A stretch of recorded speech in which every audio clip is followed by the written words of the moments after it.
Hindi tinanggap ng Sandigan Bayan ang ipinresentang mga testigo ng prosekusyon sa pagpapatuloy ng pagdinig sa petition for bail ng 9 na akusadong DPWH officials na sangkot sa flood control scandal.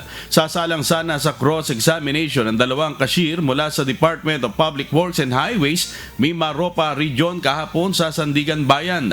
Ito'y para tumistigo laban sa 9 na DPWH officials mula sa kaparehong rehiyon na nagnanais na makapagpiyansa sa kasong malversation.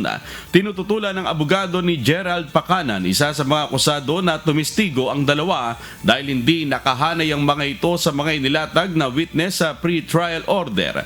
Ayon pa sa depensa, hindi sumusunod ang prosekusyon sa guidelines ng pre-trial order sa ginagawang pagdadagdag ng mga testigo. Nalalabag rin umano ang karapatan ng mga akusado na malaman kung sino-sino talaga ang mga tetestigo laban sa mga ito.